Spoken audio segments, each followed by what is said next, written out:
السلام علیکم ورحمۃ اللہ وبرکاتہ۔ ناظرین، آج ہم کچھ سجدہ سہو کے بارے میں سمجھیں گے عام الفاظ میں، یعنی سجدہ سہو کیا ہے، یہ کس وقت کرنا ہوتا ہے، یہ کس کام کے لیے کرنا ہوتا ہے، کس وجہ سے۔ تو اس سے پہلے یہ ہے کہ غلطیوں کی دو قسمیں ہیں، ایک ہے جان بوجھ کر غلطی کر دی، ایک ہے بھولے سے یعنی بغیر نہ چاہتے ہوئے نماز میں کوئی غلطی ہو گئی۔ تو یاد رکھیں کہ جان بوجھ کر کی ہوئی غلطی کی وجہ سے سجدہ سہو کرنے سے نماز پھر بھی درست نہیں ہوگی۔ اگر بھولے سے کوئی غلطی ہو گئی تو اس صورت میں سجدہ سہو سے نماز درست ہو جاتی ہے۔ باقی سجدہ سہو ہے کیا؟ سجدہ کا مطلب ہے سجدہ کرنا، یعنی سہو کا مطلب ہے یعنی بھولے سے غلطی۔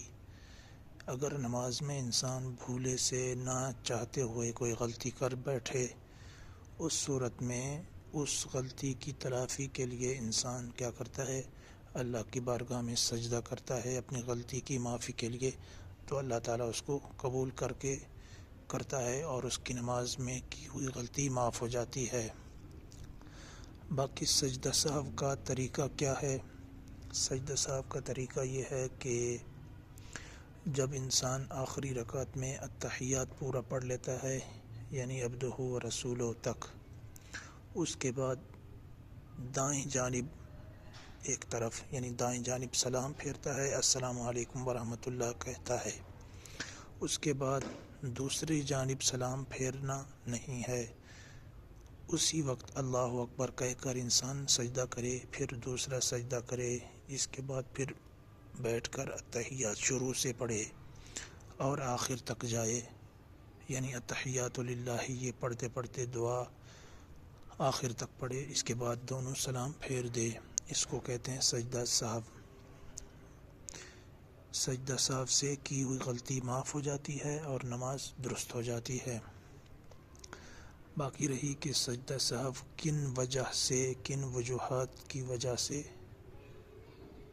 واجب ہوتا ہے، وہ یہ ہیں کہ نمبر ایک، یاد رکھیں کہ سجدہ سہو فرائض کی ہوئی غلطی میں کارگر نہیں ہے۔ اگر فرض انسان سے رہ جائے تو اس کے اندر کیا ہوتا ہے، سجدہ سہو کرنے کے بعد بھی نماز درست نہیں ہوتی۔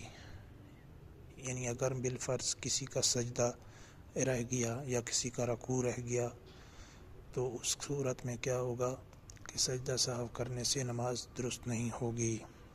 سجدہ سہو واجب ہوتا ہے اگر مثال کے طور پر کوئی واجب چھوڑ دیا، ترک کر دیا، یعنی کہ نماز کے واجبات میں سے کوئی واجب چھوڑ دیا تو سجدہ سہو کرنے کے بعد کیا ہوگی؟ نماز درست ہوگی، اس نماز کو دوبارہ پڑھنے کی ضرورت نہیں۔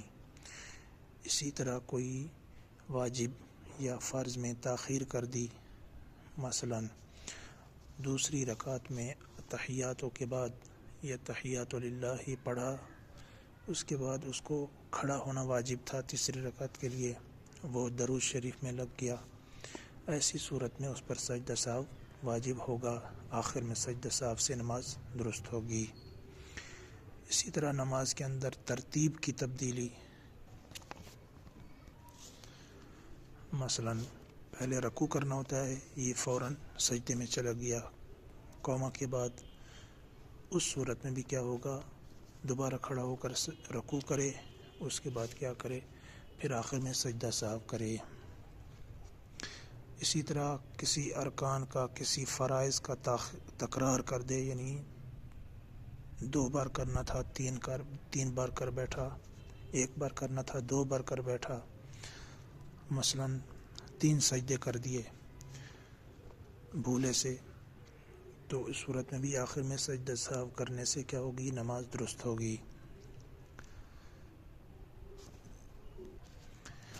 اسی طرح نماز کے اندر 3 مرتبہ سبحان اللہ کہنے کی مقدار کیا ہوگا، کیا اس نے سوچ و بچار کی، یعنی سوچتا رہا بھولے سے، جان بوجھ کر نہیں، ایسی صورت میں بھی سجدہ سہو کرنے سے نماز اس کی درست ہوگی۔